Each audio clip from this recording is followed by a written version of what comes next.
সকলকে জানাই মকর সংক্রান্তি বা পৌষ সংক্রান্তির অনেক অনেক শুভেচ্ছা। তো এই ছিল আমার বাড়ির মেনু। আর এইগুলো আমি কিভাবে বানিয়েছি চলো, সকাল থেকে না দুপুর থেকে বানিয়েছি। সকালে তো দুপুরের খাবার বানাতে হয়, তো সেগুলো তোমাদের সাথে আজকে শেয়ার করছি। আমি বড় ভিডিও খুব একটা আনি না, যেহেতু অতটা ভিউজ হয় না, আর শর্টসই করি। কিন্তু মাঝের মধ্যে যখন বেশ ভালো কিছু বানাই, সারাটা দিন খুব ভালো যাবে প্ল্যান করা থাকে, তো তখন আমি বড় ভিডিও বানাই। লেট হয়ে গেল, তো যাই হোক, লেট হলেও আমি রেসিপিগুলো দিয়ে রাখছি। এখন তো শীতের সিজন এই জাস্ট শুরু হলো, যতদিন বাঙালির ঘরে বা গুড় পাওয়া যায় ততদিন যারা এগুলো খেতে ভালোবাসে, পিঠে পুলি পায়েস, তারা বানিয়ে খায়। তো আমি খুব ইজি প্রসেসে দেখাবো কি কি বানিয়েছিলাম। প্রথমে থালিটা তো তোমাদেরকে দেখিয়েই দিলাম। তো চলো সবার আগে বলে দিই, আমি মনীষা, তোমরা দেখছো বিউটিফুল ব্যাঙ্গালোর। তো এই এসে গেছি আমি এবার রেসিপিতে। এখানে আমি নারকেলটা না মিক্সিতে কুড়িয়ে নেব। সাথে একটু দারচিনি আর দুটো এলাচ দিয়েছি। আর এখানে তারপরে কোরানোর পরে আমি একটা প্যানের মধ্যে ঢেলে নিয়েছি। এরপরে দিয়ে দিচ্ছি হচ্ছে গুড়। এখানে আমি একটাই নারকেল কুড়িয়েছি, দুটো মানুষ। আমার বর এসব একদম খায় না, কিন্তু আমি পছন্দ করি, আবার আমার মেয়েও পছন্দ করে, তাই বেশি বানাবো না, খুবই সামান্য একটু বানাচ্ছি। আর আমার প্রতিবেশী মানে পাশে যারা থাকে, ওরা বাঙালি নয়, বাট ওরা এগুলো খেতে ভালোবাসে, তাই ওদেরকেও একটু দেবো। তো এখানে দিয়ে দিলাম, যেহেতু ক্ষীর নেই, ক্ষীরের বদলে আমরা যে কোনো রান্নাতেই ক্ষীর যেখানে দরকার পড়বে সেখানে গুঁড়ো দুধের ব্যবহার করতে পারো। তো আমি এখানে 1.5 প্যাকেট আমুলিয়া দুধের ব্যবহার করছি। প্রথমে নারকেল কুড়া, তার ওপরে গুড় আর এই 1.5 প্যাকেট মতো দুধ দিয়ে ভালো করে মেখে কিছুক্ষণ রেখে দেব। এতে করে গুড়টাও একটু গলে যাবে আর নারকেলেরও জলটা বেরোবে, মানে নারকেলের যে দুধ বলা হয়। পুরোটা মাখা হয়ে গেলে তারপরে আমি ওটা ওভেনে বসিয়ে পাক দেব। তো ভালো করে মেখে নিতে হবে, কারণ কিছু কিছু গুড় তো ডালা ডালা আছে, তার জন্য আমি ওটা ভালো করে মেখে নিচ্ছি। আর দুধটাও ভালো করে মাখা হবে। আর যদি না মেখে প্যানে দিতাম তাহলে দুধটা জড়িয়ে যেত, আঠা আঠা মতো হয়ে। আর পুরো মাখানো থাকলে এটা মানে এত সুন্দর খেতে হয়, ক্ষীরের থেকে কিছু অংশে কম যায় না। আমার তো মানে এটা পাক দেওয়ার সাথে সাথেই আমার মেয়ে খেতে লেগেছিল। তো এখানে আমার 2 লিটার দুধ আছে। 2 লিটার দুধের মধ্যে আমি 1.5 লিটার দুধের পায়েস করব, আর 1/2 লিটার দুধ পুলির জন্য রেখেছি। এই দুধটা দিয়ে দিলাম। দুটো জায়গায় দুধটা ফুটিয়ে রেখেছি, যেহেতু একটা জায়গার মধ্যে বুতলে উঠছিল। আর এখানে আমি চালের পায়েসটা ভিজিয়ে রেখেছি, গোবিন্দভোগ চাল ভিজিয়ে রেখেছি ধুয়ে। তো চলো এবারে দেখা যাক। এখানে দুধটা ভালো করে করে জাল দিয়ে নিই। আমি জল দেই না, ওই প্যাকেট ধোয়া যেটুকু জল থাকে দিই, বাট এখন সেটাও দিতে লাগে না, কারণ হচ্ছে কি আমার বাড়িতে এসে দুধওয়ালা দুধ দিয়ে যায়। তো সেই দুধটা ছেঁকে নিয়ে একটুখানি সামান্য জল দিয়েছি, যেহেতু পায়েসটা করব, আর এমনি খেলে জল দিতে লাগে না। তো এখানে আমি একটু ঘি মাখিয়ে নিলাম, আর ওই নারকেল কোড়াটাতেও ঘি মাখিয়ে নিয়েছি, আর চালেও ঘি মাখিয়ে নিলাম। তো ওটা মাখানোর 10-15 মিনিট পরে এই দেখো গ্যাসে বসিয়ে দিয়েছি। এবার এটা আস্তে আস্তে পাক দিতে থাকবো, তাই দুধটা আমি গ্যাসে বসিয়ে দিয়েছি ইন্ডাকশান থেকে সরিয়ে। আর এটা ইন্ডাকশানে লো ফ্লেমে আস্তে আস্তে পাক দেব।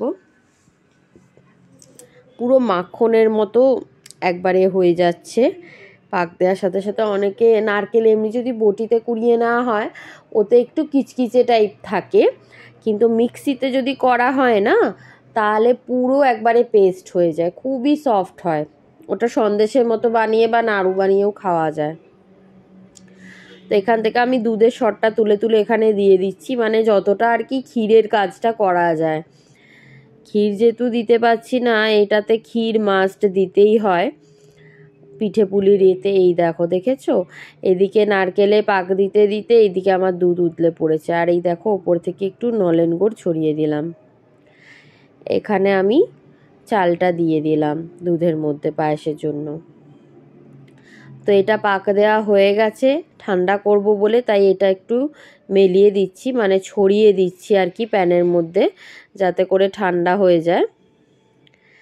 আর এইদিকে পায়েসটা হতে দিলাম, পায়েসটা হোক আস্তে আস্তে। আর এটা হয়ে যাবার পরে এটা হচ্ছে কি জায়ফল, সামান্য একটু জায়ফল গ্রেট করে দিয়ে দেবো। ওই যতটা দেখালাম অতটা দিইনি, একটুখানি স্মেলের জন্য জাস্ট গ্রেটারে গ্রেট করে দিয়ে দিলাম। জায়ফলের স্মেলটা খুবই প্রয়োজন। অনেক সময় আমরা অনেকের বাড়িতেই খাই, কিন্তু কোনো একটা বাড়িতে আমার একটু তফাৎ লেগেছিল, যে এটা একটা কিছু একটা সেন্ট আসছে, স্মেল আসছে, যেটা আমি আমার বাড়িতে পাই না, মানে পিঠে পুলিতে।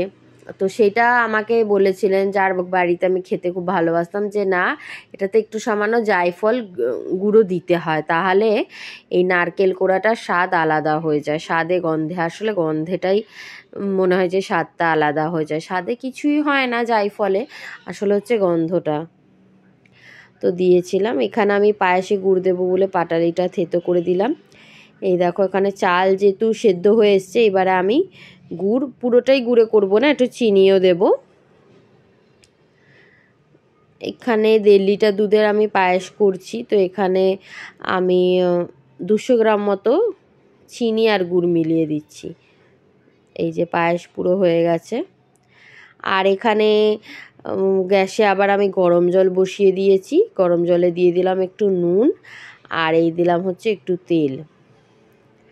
আর এই দেখো আমাদের এখানে চালের গুঁড়োর প্যাকেট পাওয়া যায়, 1/2 কেজি চালের গুঁড়ো এনেছি, তো 1/2 কেজি চালের গুঁড়ো আমার লাগবে না, তো আমি 250 মতো চালের গুঁড়ো করছি। এটা এবার পাক দিয়ে মানে মেখে নিতে হবে, গরম জলে একটু সেদ্ধ মতো হয়ে গেলেই ভালো। হাতায় করে করে এটা মেখে নেব। গ্যাসটা অফ করে দিই, নয়তো এটা ধরে যাবে।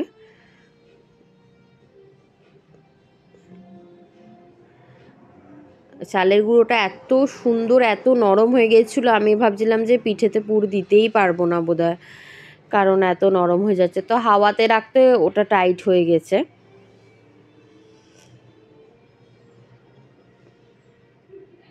দেখো পুরো মাখা হয়ে গেল, বেশিক্ষণ কষ্ট করে মাখতে লাগে না। কিন্তু এত খাটাখাটনি করে রান্না করলে আমার খারাপ লাগে যে আমার বর এগুলো কোনোটাই খাবে না।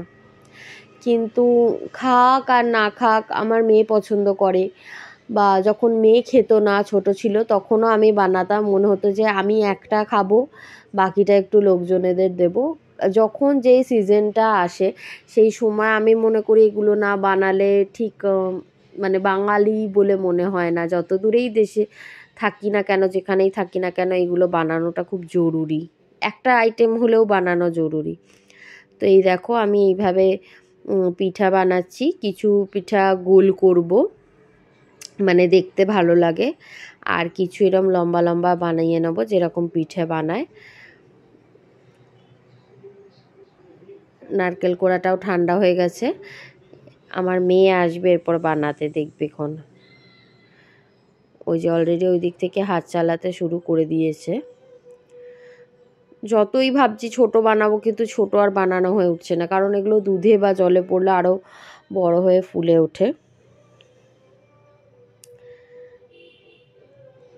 খুবই নরম হয়েছিল, আমি তো ভাবছিলাম যে বোধহয় জলের মধ্যে দিলে এগুলো ফেটে না যায়। তো এই দেখো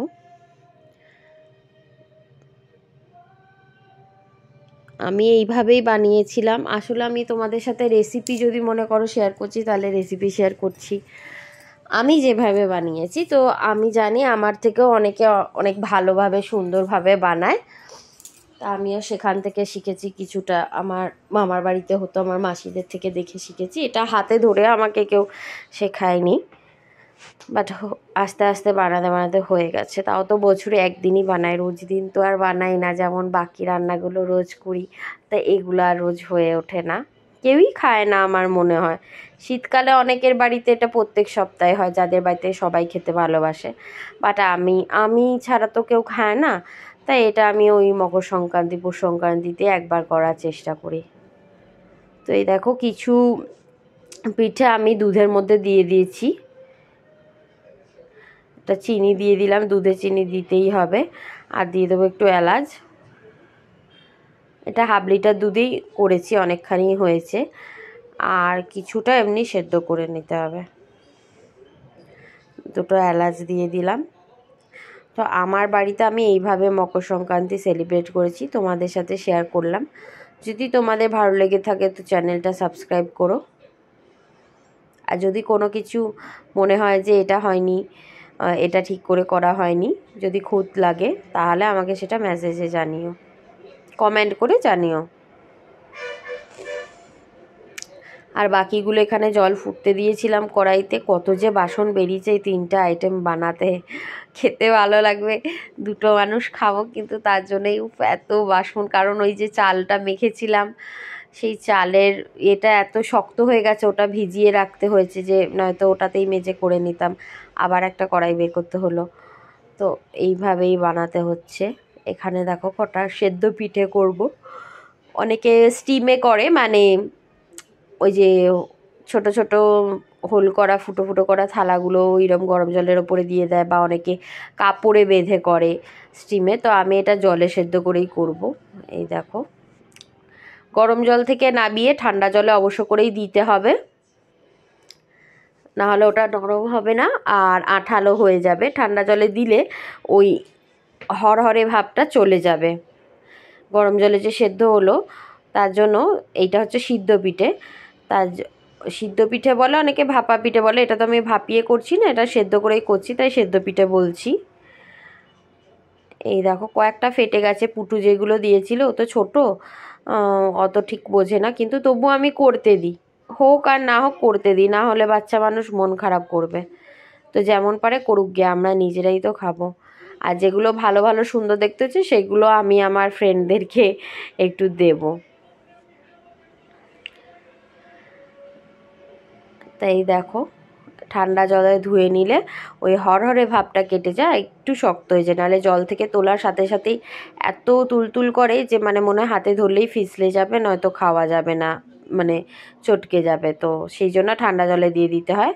ঠান্ডা জলে হালকা এটা ধুয়ে নিয়ে তুলে নিলাম। এই ছিল সেদ্ধ পিঠের রেসিপি। কারণ সেদ্ধ পিঠেটা আমি দেখি না আজকাল কেউ বানায়, সব ভাপা পিঠেই বানায়। তো ভাপা পিঠের বদলে এটা আমার মামার বাড়িতে এইভাবে পিঠে বানাতো, আমার মাসিকে দেখেছি, আমি আমার মাসিকে দেখে এইভাবে বানাতে শিখেছি।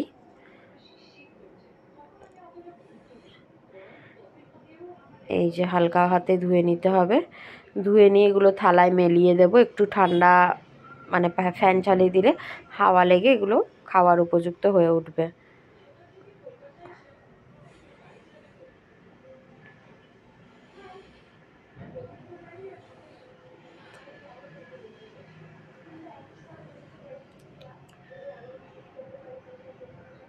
এই যে আমার থালি রেডি, পায়েস, দুধ পুলি আর গোল পিঠে, সিদ্ধ পিঠে। তো তোমাদের ভিডিও ভালো লাগলো কিনা জানিও। আজকে মতো টাটা, বাই, আবার দেখো।